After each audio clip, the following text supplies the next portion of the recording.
வணக்கம் மக்களே! அனைவரையும் இன்னைக்கு நம்ம மார்க்கெட் சந்தோஷத்துல ஆழ்த்திருச்சு அப்படிங்கிறதுல மாற்று கருத்தே இல்ல. நிஃப்டி 50 துளி கூட இறங்கல. 870 பாயிண்ட்ஸ் வரைக்கான ஏற்றத்த இன்னைக்கு டேல டெலிவர் பண்ணியிருக்கு. பேங்க் நிஃப்டி 3000 பாயிண்ட்ஸ் வரைக்கான ஏற்றத்த இன்னைக்கு டேல போஸ்ட் பண்ணியிருக்கு. ஆக மொத்தத்துல நம்ம மார்க்கெட் நல்லா துள்ளி குதிச்சு மேல் நோக்கி ஓடிட்டு இருக்கு. ஸோ இந்த ஏற்றம் தொடருமா அப்படிங்கிற கேள்வி நண்பர்கள் கிட்ட இருந்து வந்திருந்தது. நம்ம ஆஃப்டர்நூன் போஸ்ட் பண்ண வீடியோல. ஸோ இந்த ஏற்றம் தொடருவதற்கான வாய்ப்பு தான் நம்ம மார்க்கெட்ட பொறுத்தவரைக்கும் ரொம்ப அதிகமா இருக்கு. ஏன்னா பெரிய ஒரு குளோபல் டென்ஷன் பார்த்தீங்கன்னா, இப்போ சால்வ் ஆயிருக்கு. அதோட ரிஃப்ளெக்ஷன் நம்ம மார்க்கெட்ல டெஃபினட்டா தொடர்ந்து இருக்கும் அப்படிங்கிற எதிர்பார்ப்பும் எனக்கு இருக்கு. ஆனா ஒண்ணே ஒண்ணு நம்ம புரிஞ்சுக்கணும். இது வெறும் சீஸ் ஃபயர் தான். இந்த அமெரிக்காக்காரன நம்ம நம்பலாமா? டெஃபினட்டா நம்ம நம்பவே கூடாது. இன்னைக்கு சீஸ் ஃபயர்ன்னு சொல்லிட்டு, நாளைக்கு திரும்ப ஏதாச்சும் ஒண்ணு பண்ணிட்டாங்கன்னா, ஏன்னா இதுக்கு முன்னாடியே ஒரு அமைதி பேச்சுவார்த்தை நடந்து, போர் நிறுத்தப்பட்டது 1 வருஷத்துக்கு முன்னாடி. அதுக்கப்புறம் திரும்ப இப்ப ஆரம்பிக்கலையா? அதே மாரி கீது ஏதாச்சும் ஒண்ணு ஸ்டார்ட் ஆயிருச்சுன்னா, கண்டிப்பா திரும்ப நம்ம மார்க்கெட் ப்ரெஷர்ல போகும். எல்லா நேரத்திலயும் நம்மளோட சமநிலைய தாண்டிறக்கூடாது. இறங்குச்சுன்னா நம்ம என்ன பண்ணணுமோ, அத மட்டும் சரியா பண்றதுக்கு ட்ரை பண்ணுவோம். ஏறிருச்சா, கைகட்டி வேடிக்கை பார்ப்போம். நம்ம பணம் லிக்விட் ஃபண்ட்ல அது பாட்டுக்கு தொடர்ந்து பார்த்தீங்கன்னா, ஒரு சீரான வேகத்தில வளர்ந்துட்டு இருக்கும். அதுபோக மந்த் ஆன் மந்த் நமக்கு வரக்கூடிய சேலரியிலருந்து நம்ம சேவ் பண்ணக்கூடிய அமௌண்ட் அண்ட் ஏதாச்சும் ஒரு இடத்துல ஒரு ப்ராஃபிட் புக் பண்ண வேண்டிய ஒரு சூழ்நிலை வருது அப்படின்னா, ப்ராஃபிட் புக் பண்ணி அதையும் கொண்டு போய் லிக்விட் ஃபண்ட்ல நம்ம போட்டுட்டு, அடுத்த ஒரு ஆப்பர்ச்சுனிட்டிக்காக நம்ம பாட்டுக்கு காத்துட்டு இருக்கிறத தவிர வேற வழியே இல்ல. இத மட்டும் நம்ம சீரா நம்ம தொடர்ந்து பண்ணணும்னா, டெஃபினட்டா நம்ம மார்க்கெட்ல ஒரு பெரிய வெற்றிய சந்திக்க முடியும் அப்படிங்கிறது தான் என்னுடைய ஒரு எக்ஸ்பீரியன்ஸ். மேல போம்போது வேடிக்கை பார்ப்போம். கீழ வரும்போது இறங்கி விளையாட ட்ரை பண்ணுவோம். இப்போ நம்ம ஆஃப்டர்நூன் போஸ்ட் பண்ண வீடியோல சில கருத்துக்கள நான் பார்த்திருந்தேன். என்ன இருந்ததுன்னா, நான் ஃபுல் ஆப்பர்ச்சுனிட்டியும் என்னால ஃபோக்கஸ் பண்ண முடியல. ஃபுல்லா நான் பணத்த யுட்டிலைஸ் பண்ணல அப்படின்ட்டு கவலையோட கமெண்ட் போட்டிருந்தாங்க. ஃபுல்லா யூஸ் பண்ணியிருக்கணும் அப்படிங்கிற ஒரு கவலை உங்ககிட்ட வரவே கூடாது. ஏன்னா, நீங்க இந்த டிப்ல இருக்கும்போது என்ன நினைச்சீங்க அப்படிங்கிறத திரும்ப ரீவைண்ட் பண்ணி பார்க்கணும். இன்னும் இறங்கும் அப்படிங்கிற ஒரு எதிர்பார்ப்பு இருக்கும்ல. இன்னும் கொஞ்சம் கூட மார்க்கெட் இறங்குச்சுன்னா, நம்ம பங்குகள்ல போடுறதுக்கு நம்ம கையில பணம் இருக்கணும்ல. எல்லாத்தையும் கொண்டு போய் நம்ம போட்டுட்டோம்னா, அதுக்கப்புறம் திரும்ப கீழ இறங்குச்சுன்னா, நீங்க எப்படி இன்வெஸ்ட்மென்ட் பண்ணுவீங்க? அதனால ரொம்ப சேஃப்டியா எல்லாத்தையும் யுட்டிலைஸ் பண்ணணும்னு நினைக்காதீங்க. கிடைக்கிற ஆப்பர்ச்சுனிட்டிய ஒவ்வொரு பங்குக்கும் ஏற்ற மாரி நம்ம பிளானிங் செட் பண்ணியிருப்போம். அந்த பிளான் படி யுட்டிலைஸ் பண்ண நம்ம ட்ரை பண்ணுவோம். சில பங்குகள்ல வாய்ப்பு மிஸ் ஆயிட்டதா கூட நண்பர்கள் நெனச்சு ஃபீல் பண்றாங்க. உதாரணத்துக்கு எல்&டிய நம்ம சொல்லலாம். எல்&டி பார்த்தீங்கன்னா, இன்னைக்கு டேல சூப்பர் பெர்ஃபார்மன்ஸ். வெறும் எல்&டி மட்டும் இல்ல. எச்.டி.எஃப்.சி பேங்க் இன்னைக்கு டேல கிட்டத்தட்ட 5, 6% வரைக்கான ஏற்றத்த குடுத்திருந்தது. எல்&டியும் இன்னைக்கு டேல பெட்டர் பெர்ஃபார்மன்ஸ். இந்த எல்&டி எல்லாம் நான் வாய்ப்பு எதிர்பார்த்தேன். பட் வாய்ப்பு வரல. சீஸ் ஃபயர் ஆனதும் எல்&டி பார்த்தீங்கன்னா, திரும்ப ஒரு நல்ல ஏற்றத்த டெலிவர் பண்ண ஆரம்பிச்சிருச்சு. அத நெனச்சு நம்ம ஃபீல் பண்ணணுமான்னு கேட்டா, டெஃபினட்டா ஃபீல் பண்ண வேண்டிய ஒரு அவசியமே கிடையாது. ஒரு பக்கம் நமக்கு எச்.டி.எஃப்.சி கிடைச்சிருக்கு. இன்னொரு பக்கம் மற்ற சில பங்குகளையும் நம்ம ஃபோக்கஸ் பண்ணியிருக்கோம். அதனால கிடைச்ச வரைக்கும் அடைஞ்சத பார்த்துட்டு நிம்மதியா இருக்கிறத தான் நம்ம ட்ரை பண்ணணுமே தவிர, எல்&டிய நம்ம விட்டுட்டோமே, போர்ட்ஃபோலியோக்குள்ள ஆட் பண்ண முடியலையே அப்படிங்கிற கவலை நமக்கு இருக்கக்கூடாதுன்னு தான் நான் சொல்லுவேன். அதே தான் எம்&எம்ம பொறுத்தவரைக்கும். எம்&எம்ம பத்தி எத்தன முறை உங்ககிட்ட நான் பேசியிருப்பேன். தொடர்ந்து நம்ம இத பற்றி இறங்குனதுலேருந்து டிஸ்கஸ் பண்ணிக்கிட்டே தான் இருக்கோம். நான் ஒரு பெட்டர் லெவல் வரும் அப்படின்னு நான் எதிர்பார்த்தேன். ஆனா எந்த ஒரு லெவலும் வரல. ஆல்மோஸ்ட் பார்த்தீங்கன்னா, எம்&எம்ல இப்ப வரைக்கும் தொடர்ந்து பார்த்தீங்கன்னா, என்னோட உழைப்ப போட்டுட்டு இருக்கேன். நான் பங்க வாங்குறேன், இல்ல வாங்கல. அது 2வது. இந்த பங்கு எனக்கு வாங்குறதுக்கான ஒரு ஆப்பர்ச்சுனிட்டி அடுத்த ஒரு 2, 3 வருடத்துக்கு குடுக்காம இருந்தாலும் அத பற்றி எனக்கு கவலை இல்ல. ஆனா, இந்த பங்க நான் ஃபோக்கஸ் பண்றேன் அப்படின்னா, இந்த பங்க நான் தொடர்ந்து ஃபாலோ பண்ணிட்டே தான் இருப்பேன். என்னைக்காச்சும் ஒரு சூழ்நிலையில ஒரு டிப் நடக்குது அப்படின்னா, அப்போ இத பற்றியான புரிதல் நமக்கு பெரிய அளவுக்கு இருக்கும். அங்க நடக்கக்கூடிய விஷயங்கள் நமக்கு அக்கு வேற, ஆணி வேற தெரியும். அது என்ன காரணத்தினால இறங்கியிருக்கு. இந்த விலையில நம்ம போடலாமா? அப்படிங்கிற ஒரு விலைய நம்மளால ஃபிக்ஸ் பண்ண முடியும். போடலாமா? வேண்டாமாங்கிற ஒரு டிசிஷனும் நம்மளால எடுக்க முடியும். அன்னைக்கு நம்ம போயிட்டு டக்குன்னு எடுக்கிறதுக்கான ஒரு அவசியம் இருக்காது. அதனால பங்குகள வாங்க முடியலையே அப்படிங்கிற கவல படவே கூடாது அப்படிங்கிறத நான் இந்த இடத்துல நான் சொல்லிக்கிறேன். உங்களுக்கு கிடைச்ச வரைக்கும் நல்லது. நம்ம பல ஆப்பர்ச்சுனிட்டீஸ ஃபோக்கஸ் பண்ணியிருக்கோம். அது பெட்டர் ரிட்டர்ன குடுக்கும். இப்பவே இன்னைக்கு டேலயே பெட்டர் பெர்ஃபார்மன்ஸ பல பங்குகள் ஏற்படுத்தியிருக்கு. தொடர்ந்து குடுக்கும் அப்படிங்கிற ஒரு நம்பிக்கையோட நம்மளும் பயணிப்போம். டெஃபினட்டா ஒரு நல்ல வெற்றியும் நமக்கு மார்க்கெட்ல கிடைக்கும். அதுக்கு நம்ம பண்ண வேண்டிய ஒரே விஷயம், பொறுமையா இருந்து ஆப்பர்ச்சுனிட்டி இல்லாத டைம்ல லிக்விட் ஃபண்ட்ல போட வேண்டியது. என்னைக்கு ஆப்பர்ச்சுனிட்டி வருதோ, அன்னைக்கு இன்னும் இறங்கும். இன்னும் நம்ம மார்க்கெட் இறங்கும். 15,000க்கு போகும், 10,000க்கு போகும் அப்படின்ட்டு உட்காந்துட்டு அதே மாரி சில பேர் பார்த்தீங்கன்னா, நல்ல பங்கு நல்ல விலையில கிடைக்கும். 1 பங்கு வாங்கி, 2 பங்கு வாங்கி மட்டும் வச்சுக்குவாங்க. சும்மா சாஸ்திரத்துக்கு வாங்கி வச்சுக்கிறது. அந்த மாரி வாங்குறதுனால ஏதாச்சும் பயன் இருக்கான்னு கேட்டா, ஒரு பயனும் இல்ல. 1, 2 வாங்கணும்னா நம்ம டைரக்ட் ஸ்டாக்ல இன்வெஸ்ட்மென்ட் பண்றது சுத்தம் வேஸ்ட். ஏன்னா, பல நண்பர்கள் இத வந்து அனுபவிச்சிருப்பீங்க. அதாவது இப்ப வந்த நண்பர்கள் அனுபவிச்சிருக்க மாட்டாங்க. இதுக்கு முன்னாடி ஒரு 4 வருஷம் முன்னாடி மார்க்கெட்குள்ள வந்திருப்பாங்கல்ல, அவங்க இந்த மாரி நெறையா அனுபவிச்சிருப்பாங்க. ஏன்னா, 1 ஸ்டாக் 2 ஸ்டாக்குன்னு வாங்கியிருப்பாங்க. அந்த ஸ்டாக் பார்த்தீங்கன்னா, மல்டி பேக்கர் ரிட்டர்ன குடுத்துருக்கும். நான் வந்து என்னங்க 1, 2 தான் வாங்கியிருக்கேன். நல்லாவே பணத்த போடல. ஆனா அது சூப்பரா வந்து ஏறியிருக்கு. நான் நெறைய தவறு பண்ணிட்டேன் அப்டின்ட்டு வந்து ஃபீல் பண்ணுவாங்க. ஸோ இதெல்லாமே பார்த்தீங்கன்னா, ஒரு படிப்பினை தான். ஸோ நல்ல பங்குகள், நல்ல ஏறக்கூடிய பொட்டன்ஷியல் இருக்கக்கூடிய பங்குகள ஐடென்டிஃபை பண்ணி, அதுக்கேத்த ஒரு பொசிஷன நம்ம பில்ட் பண்ணணும். ஸோ சில பங்குகள்ல நம்ம தொடர் அக்யூமுலேஷன் பண்ணலாம். அத பற்றி பல எக்ஸாம்பிள் நான் உங்க கூட ஷேர் பண்ணியிருக்கேன். ஸோ உதாரணத்துக்கு HDFC அண்ட் ஐடிசி போன்ற பங்குகள் எல்லாம் பார்த்தீங்கன்னா, நமக்கு தொடர் எஸ்ஐபி பண்றதுக்கான பங்குகள். அந்த பங்குல வந்து நம்ம சிப் பண்ணி தொடர்ந்து பொசிஷன் பில்ட் பண்ணலாம். ஆனா, ஸோ இப்போ இந்த மாரியான சில பங்குகள் எல்லாம் இருக்கு. மகேந்திராவ நம்ம எடுத்துக்கலாம்.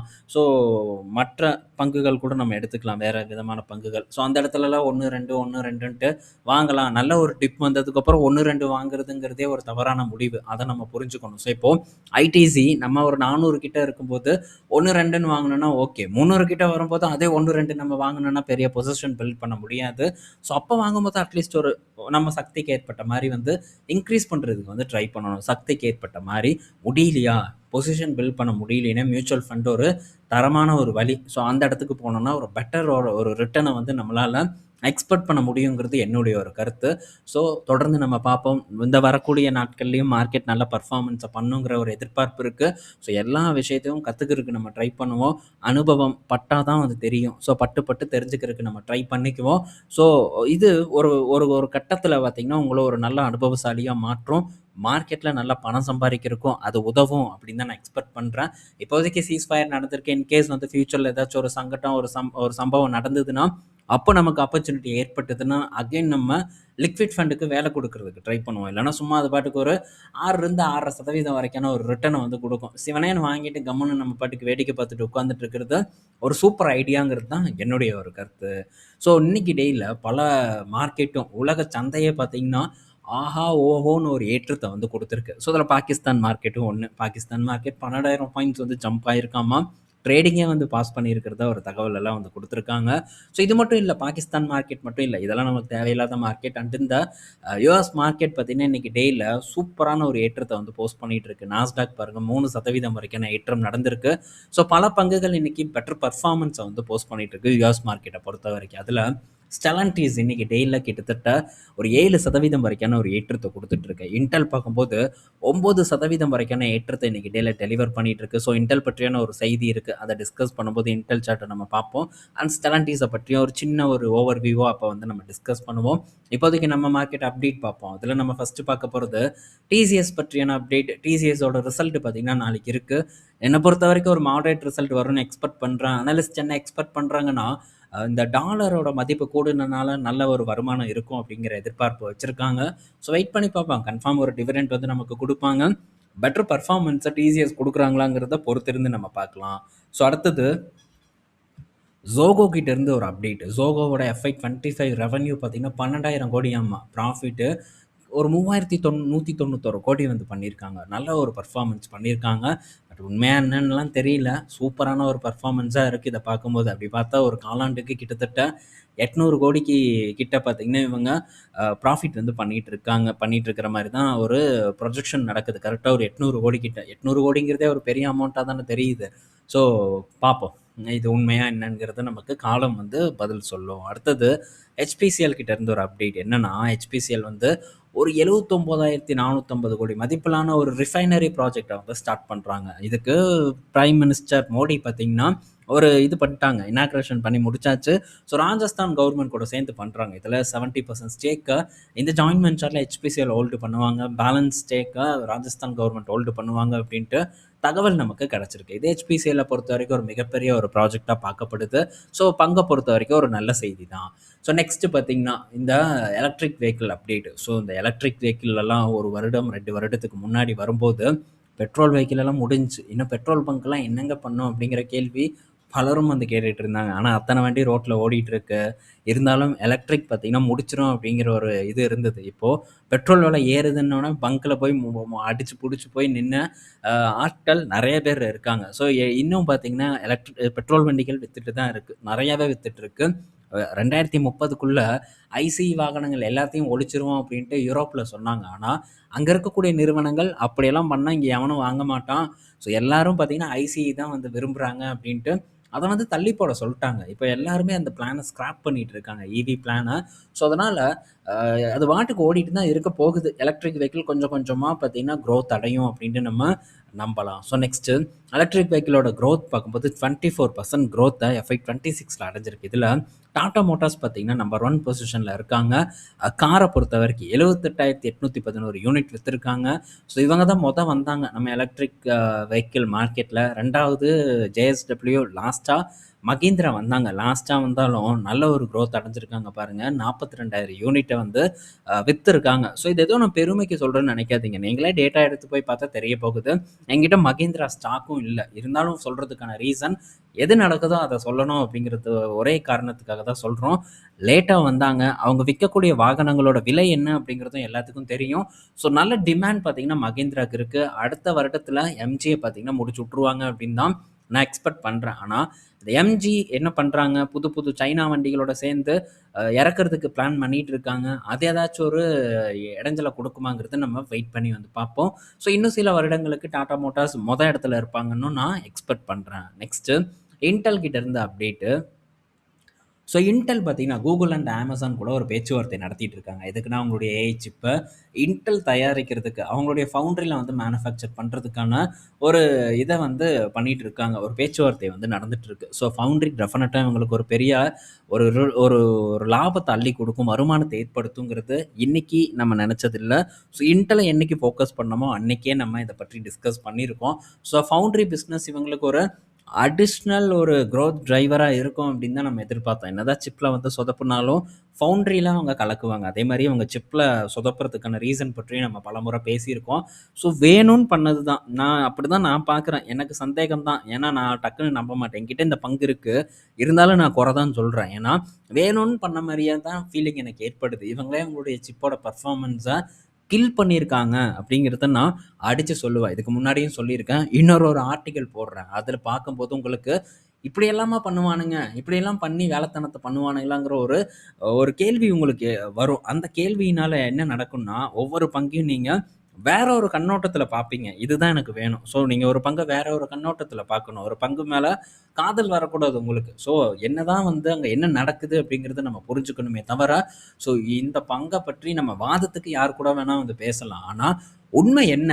அத வந்து நம்ம கண்டிப்பா புரிஞ்சுக்கணும். நம்ம வாதத்துக்கு பேசி நமக்கு புடிச்ச பங்குக்கு தொடர்ந்து நம்ம சப்போர்ட் பண்ணி வாதம் பண்ணிட்டு இருந்தோம்னா, அது நம்மள நாமளே ஏமாத்திக்கக்கூடிய ஒரு செயல் அப்படிங்கிறத நம்ம கண்டிப்பா வந்து உணர்ந்துக்கணும். ஸோ இவன் பண்ண வேலைத்தனத்தெல்லாம் நான் என்ன மாரி அண்டர்ஸ்டாண்ட் பண்ணியிருக்கனோ அத டிஸ்கஸ் பண்றேன். ஆனா இதுதான் பண்ணியிருக்கான் அப்படின்ட்டு நம்ம உறுதியா சொல்ல முடியாது. ஆனா இப்படியெல்லாம் பண்ணியிருக்கான் அப்படிங்கிற என்னுடைய ஒரு சந்தேகங்கள உங்க கூட நான் ஷேர் பண்றேன்.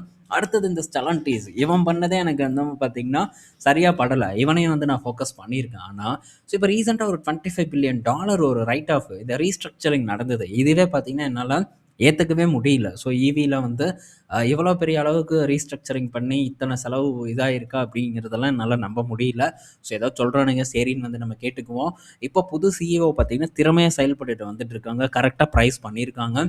அதோட விளைவு பார்த்தீங்கன்னா, ஸ்டெலன்டீஸோட சேல்ஸ தூக்கி நிறுத்தியிருக்கு. வெறும் ஒரு ரீஜன்ல இல்ல. யூரோப்லயும் சரி, யுகேலயும் சரி, நார்த் அமெரிக்காலயும் சரி, பிரேசில் போன்ற இடத்துலயும் சரி, நல்ல ஒரு பெர்ஃபார்மன்ஸ குடுத்துட்டு இருக்கு. ஸோ நம்ம வரக்கூடிய ஆர்டிக்கிள்ல சில விஷயங்கள பார்க்க போறோம். அதில ஸ்டெலன்டீஸோட பிளான்ஸ் அண்ட் இந்த Q1ல யோஸ்ட்ல எப்படி பெர்ஃபார்ம் பண்ணியிருக்காங்க அப்படிங்கிறத பற்றி நம்ம டிஸ்கஸ் பண்ண போறோம். ஸோ ரேம பார்த்தீங்கன்னா ரிவைவ் பண்ணி கொண்டு வந்துட்டாங்க. ஸோ சூப்பரான சேல்ஸ் பார்த்தீங்கன்னா ரேம் டெலிவர் பண்ணியிருக்கு. 3வது பொசிஷன்ல இருக்கு. ஸோ ரேமோட பிரைஸும் பார்த்தீங்கன்னா கொஞ்சம் காஸ்ட்லியா தான் வந்து இருக்கும். ஸோ அதோட சேல்ஸே வந்து சூப்பர் டூப்பர் சேல்ஸா வந்து தான் ஸ்டெலன்டீஸ்க்கு இருக்கு. அது மட்டும் இல்லைங்க. யுஎஸ்ல பார்த்தீங்கன்னா, குரோத் காட்டுன ஒரே நிறுவனம் இந்த Q1ல ஸ்டெலன்டீஸ் மட்டும் தான். Ford negative growth, general motor அவங்க தான் இடத்துல இருக்காங்க. அவங்களும் நெகட்டிவ் குரோத். டொயோட்டா பார்க்கும்போது நெகட்டிவ் குரோத்த குடுத்துருக்காங்க. ஆனா ஸ்டெல்லன்டிஸ் மட்டும் சிங்கிள் டிஜிட் குரோத்த வந்து போஸ்ட் பண்ணியிருக்காங்க. ஸோ புரியுதா? நம்ம இந்த கம்பெனிய தூக்கி வச்சு பேசணுங்கிறதுக்கு இல்ல. டேட்டாவோட நம்ம இந்த இடத்துல டிஸ்கஸ் பண்றோம். அவன் பெர்ஃபார்மன்ஸ் எப்படி இருக்கு அப்படிங்கிறது நம்ம இந்த இடத்துல வந்து கிளீனா, போல்டா வந்து டிஸ்கஸ் பண்ணிட்டு இருக்கோமே தவிர, ஸோ இந்த பங்கு என்னோட ஃபேவரைட் பங்கு அப்படின்ட்டுலாம் நான் எந்த ஒரு நேரத்திலயும் நான் சொல்ல மாட்டேன். இன்கேஸ் அதில ஃபெயிலியர் எனக்கு ஏற்பட்டதுன்னா, ஆமா நான் தப்பு பண்ணிட்டேன் அப்படின்னு சொல்லிட்டு அந்த பங்க நான் வித்துட்டு போறதுக்கு கூட தயங்க மாட்டேன். நான் தப்பே பண்ண மாட்டேன் அப்படின்ட்டும் எந்த இடத்துலயும் வந்து நான் சொல்ல மாட்டேன். ஏன்னா தப்பு பண்றதுங்கிறது இயல்பு. அதிலிருந்து நம்ம பாடம் படிச்சு, அடுத்து இந்த தவறு ஏற்படாம நம்ம பண்ணணும்.